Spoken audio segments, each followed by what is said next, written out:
Hello বন্ধুরা, আমি অর্ণব। আপনারা দেখছেন অর্ণবস ওয়ার্ল্ড। তো আগের ক্লাসে আমরা প্রেজেন্ট ইনডেফিনাইট টেন্স কোন কোন জায়গায় ব্যবহৃত হয়, অর্থাৎ কি কি সিচুয়েশনে ব্যবহৃত হয় সেটা নিয়ে বিস্তারিত ক্লাস করেছিলাম। এবং আমরা 4-5 রকম ক্ষেত্র, যেমন জেনারেল স্টেটমেন্টের ক্ষেত্রে, চিরসত্য বা ইউনিভার্সাল ট্রুথের ক্ষেত্রে, কোটেশনের ক্ষেত্রে, এরকম কতগুলো নিয়ম শিখেছিলাম যে এই ধরনের সেন্টেন্স যদি হয় তাহলে সেখানে আমাদের সিম্পল প্রেজেন্ট টেন্স বা প্রেজেন্ট ইনডিফিনাইট টেন্স ব্যবহার করতে হবে।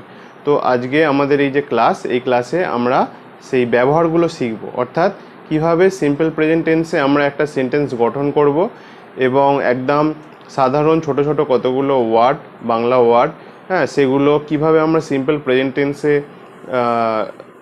সেই ওয়ার্ডগুলো দিয়ে সেন্টেন্স তৈরি করব, সেটা আজকে আমরা আলোচনা করব। তো শুরু করা যাক আজকের ক্লাস।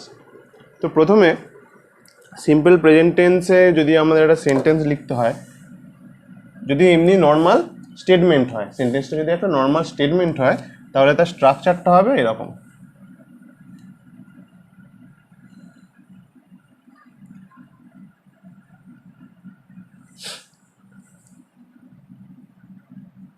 আচ্ছা, প্রথমে আমাদের একটা সাবজেক্ট বসাতে হবে।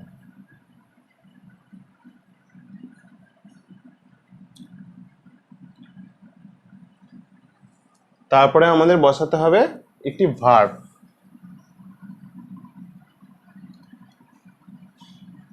আচ্ছা, এখানে আমরা যে ভার্বটি ব্যবহার করব, এই ভার্বটা কিন্তু আমাদের V1, অর্থাৎ ভার্বের যে প্রথম ফর্ম হয়, অর্থাৎ নর্মাল যে ভার্বের ফর্ম, সেই ফর্মটা আমরা ইউজ করবো। আমরা প্রত্যেকেই জানি ভার্বের অনেকগুলো ফর্ম হয়, যেমন একটা প্রেজেন্ট ফর্ম হয়, একটা পাস্ট ফর্ম হয়, একটা পাস্ট পার্টিসিপেল ফর্ম হয়, তাছাড়া জিরান্ডিয়াল ফর্ম হয়, একটা ইনফিনিটিভ ফর্ম হয়। কিন্তু এখানে আমরা একদম V1, অর্থাৎ প্রেজেন্ট ফর্মে আমাদের যে ভার্ব থাকে সেই V1 আমরা ইউজ করব এবং তারপরে ইউজ করব আমরা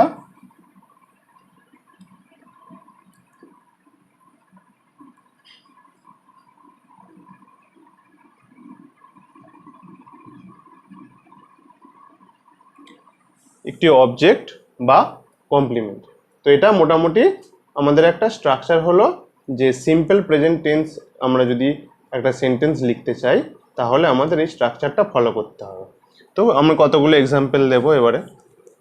ধরুন আমি বললাম,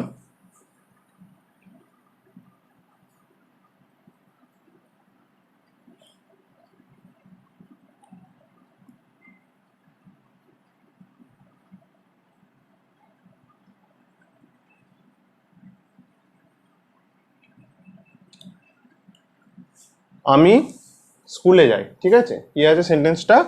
আমি স্কুলে যাই। তো এটা দেখেই বোঝা যাচ্ছে একেবারে জেনারেল স্টেটমেন্ট একটা। তাহলে এই জেনারেল স্টেটমেন্ট নিয়ম অনুযায়ী আমাদের একটা সিম্পল প্রেজেন্ট টেন্সে লিখতে হবে। তো সিম্পল প্রেজেন্ট টেন্সে এটা যদি আমাদের ট্রান্সফার করতে হয় তাহলে আমাদের প্রথমে সাবজেক্ট হিসাবে আমরা এখানে কি আছে, আমি। ঠিক আছে, তাহলে আমি, আমরা জানি আমি কি হয়, আই। তারপরে কি আছে, ভার্ব আমাদের ব্যবহার করতে হবে। তাহলে এখানে ভার্ব আছে যাই, তাহলে যাওয়া ইংরেজি আমাদের কি, যাওয়া ইংরেজি গো, তাহলে আই গো। এবারে কোথায় যাই না, স্কুলে যাই। ঠিক আছে, তাহলে কমপ্লিমেন্ট হিসাবে কি আছে এখানে, স্কুল। তাহলে এখানে পরে কি হবে, টু স্কুল।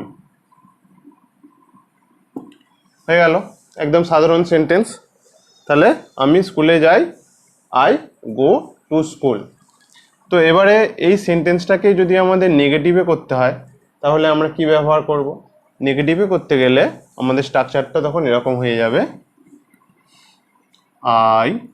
ঠিক আছে, এবারে যেহেতু নয়, আমি স্কুলে যাই না, নেগেটিভ করব, তাই এখানে কিন্তু আমাদের একটা এক্সট্রা জিনিস আনতে হবে। সেটা কি, একটা ডু নট আমাদের ব্যবহার করতে হবে। ঠিক আছে, তাহলে আমাদের সাবজেক্টের পরেই তাহলে আমাদের একটা ডু নট আনতে হবে। I do not go to school. এর মানে কি হলো, আমি স্কুলে যাই না। তাহলে আমি স্কুলে যাই, আই গো টু স্কুল। আমি স্কুলে যাই না, I do not go to school. এবারে এই সেন্টেন্সটাকেই যদি আবার আমাদের ইন্টারোগেটিভ অর্থাৎ প্রশ্নবাচক করতে হয়। ইন্টারোগেটিভ মানে কি, যে সমস্ত বাক্যের মাধ্যমে কোনো প্রশ্ন করা হয় সেই সমস্ত সেন্টেন্সকে ইন্টারোগেটিভ সেন্টেন্স বলা হয়। তো ইন্টারোগেটিভ করলে আমরা কি করব, তখন এই যে ডুটা আছে এটাকে খালি আগে নিয়ে চলে আসতে হবে।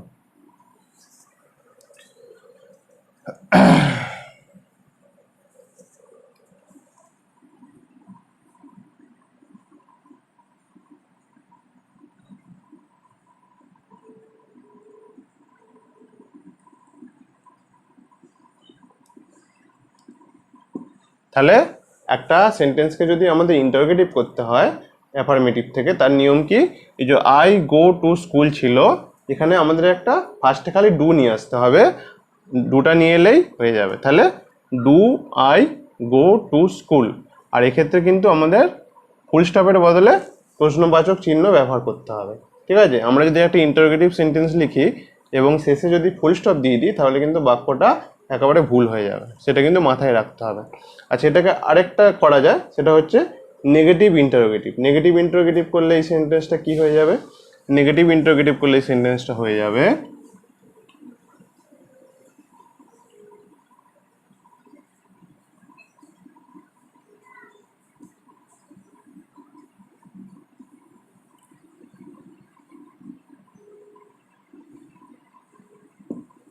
এই যে, তাহলে কি হলো, do not I go to school, তার মানে আমি কি স্কুলে যাই না। তাহলে এই 4 ধরনের সেন্টেন্স আমাদের মূলত মনে রাখতে হবে। প্রথমত হচ্ছে, যদি আমি বলি আমি স্কুলে যাই, আই গো টু স্কুল। যদি বলি আমি স্কুলে যাই না, I do not go to school. যদি বলি আমি কি স্কুলে যাই, do I go to school. আর যদি বলি আমি কি স্কুলে যাই না, তখন হচ্ছে do not I go to school. তো সিম্পল স্টেটমেন্টের ক্ষেত্রেই মূলত 4 রকমের সেন্টেন্স আমাদের মনে রাখতে হবে।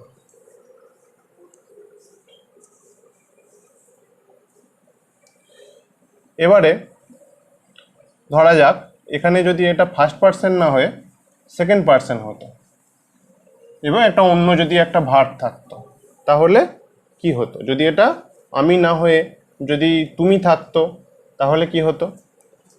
ধরা যাক একটা সেন্টেন্স আছে,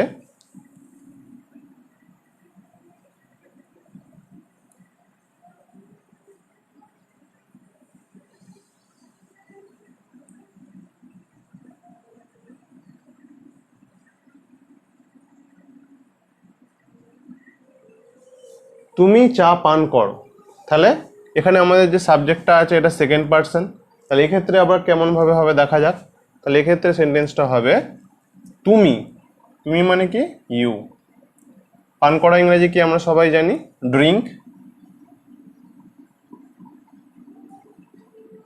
আর চা ইংরেজিও আমরা সবাই জানি, টি।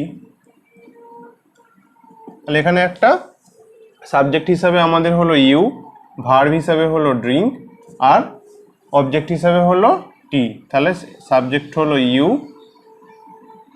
ভার্ব হচ্ছে ড্রিঙ্ক, আর অবজেক্ট হচ্ছে টি। একদম সিম্পল সেন্টেন্স, খুব সহজেই আমরা তৈরি করতে পারি। একইভাবে এই বাক্যটিকে যদি আমাদের নেগেটিভ করতে হয় তাহলে কি হবে, একটু ভেবে বলো তো দেখি। খুব সহজ,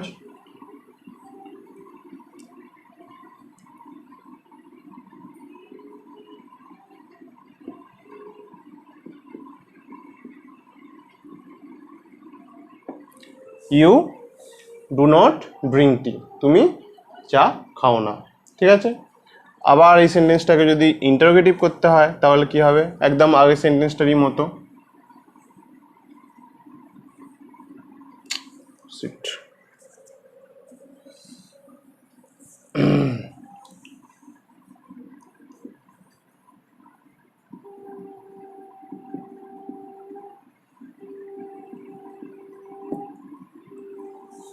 ডু ইউ ড্রিঙ্ক টি, তাহলে এই যে আমরা ডুটাকে ব্যবহার করছি এটা হচ্ছে ইন্টারোগেটিভ করার জন্য, নেগেটিভ করার জন্য। এই যে আমরা ডুটাকে ব্যবহার করছি এটাকে আমাদের অক্সিলারি ভার্ব বা সাহায্যকারী ভার্ব বলা হয়।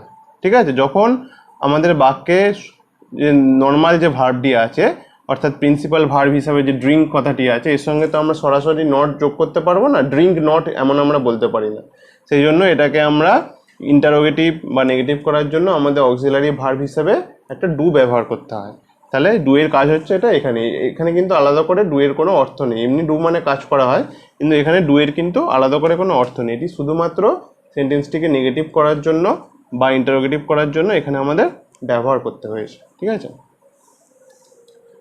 আবার যদি আমরা বলি আমি কি চা তুমি কি চা খাও না, তখন তাহলে কি হবে? তখন হবে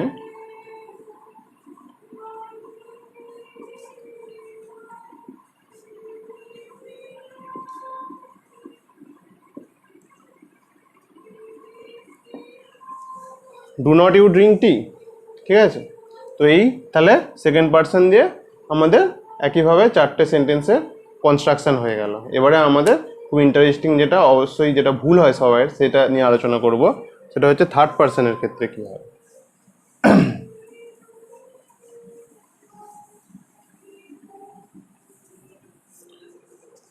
যদি থার্ড পার্সন সিঙ্গুলার নাম্বার হয় তাহলে কিন্তু আমাদের এই যে সেন্টেন্সটা আছে না, সেটার ক্ষেত্রে কিন্তু একটু সূক্ষ্ম একটা চেঞ্জ হবে, সেটাই আমি বলে দেবো। যদি আমরা এমন থাকে সেন্টেন্সটা,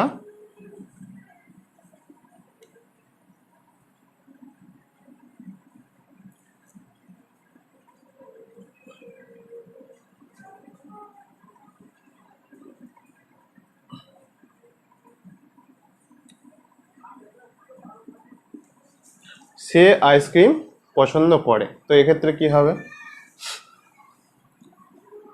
তাহলে সে হচ্ছে হি অর সি, তাহলে পছন্দ করে ইংরেজি আমরা জানি কি লাইক। কিন্তু এখানে এই যে হি বা সিটা আছে, সেটা যেহেতু থার্ড পারসন সিঙ্গুলার নাম্বার, কি থার্ড পারসন সিঙ্গুলার নাম্বার, সেই জন্য কিন্তু এখানে আমরা সরাসরি লাইক লিখতে পারবো না। এখানে তাহলে আমাদের কি লিখতে হবে? লাইকস লিখতে হবে।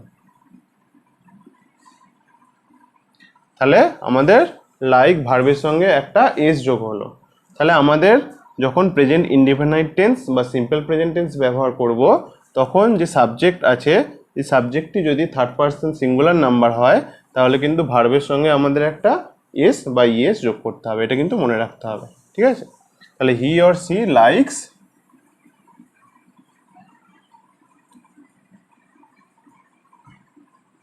আইসক্রিম। আবার যদি এটা থাকতো যে সে আইসক্রিম পছন্দ করে না, তখন কি হতো? তখন তাহলে হতো হি অর সি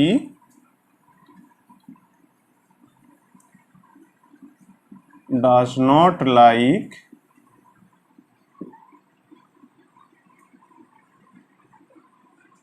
আইসক্রিম, ঠিক আছে। তাহলে এখানে কি হলো? Does not.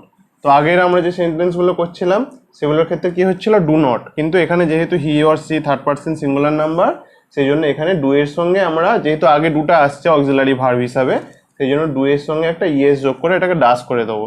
এখানে কিন্তু আর লাইকের সঙ্গে এস যোগ হবে না, ঠিক আছে, কারণ অলরেডি আমরা ডু এর সঙ্গে ইএস যোগ করে দিয়েছি, দিয়ে এটা বুঝিয়ে দিয়েছি যে সাবজেক্টটা থার্ড পারসন সিঙ্গুলার নাম্বার, সেই জন্য আর লাইকের সঙ্গে আমাদের এস বা ইএস যোগ করতে হলো না। আর যদি এটা কোয়েশ্চেন করা হয় তখন কি হবে? তখন এটা হবে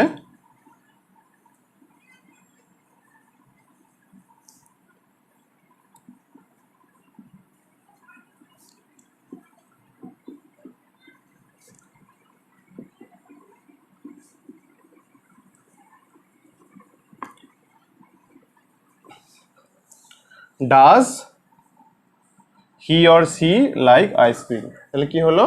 does he or she like ice cream. এক্ষেত্রে একইভাবে, যেহেতু ডু এর সঙ্গে ইয়েস যোগ করে আমরা অলরেডি ডাজ করে দিয়েছি, সেই জন্য লাইকের সঙ্গে আর আমাদের এস বাই এস যোগ করতে হলো না, ঠিক আছে। তো এই হলো আমাদের সাধারণ স্টেটমেন্টের ক্ষেত্রে আমরা কিভাবে সিম্পল প্রেজেন্ট টেন্স বা প্রেজেন্ট ইনডিফিনাইট টেন্স ব্যবহার করি। তো আশা করি ভিডিওটি সবাইয়ের ভালো লেগেছে এবং ভিডিওটি দেখে তোমরা শিখতে পেরেছো যে সাধারণ স্টেটমেন্টমূলক সেন্টেন্সগুলো আমরা কিভাবে ছোট ছোট সেন্টেন্সগুলোকে লিখব। তো ভিডিওটি ভালো লেগে থাকলে অবশ্যই লাইক করবেন, কারণ লাইক করলে এই ধরনের ভিডিওগুলো তৈরি করানোর এবং পড়ানোর উৎসাহ বাড়ে।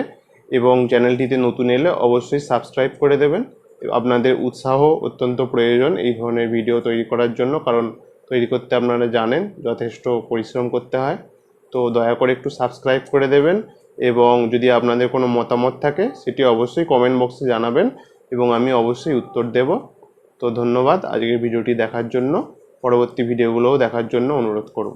Thank you.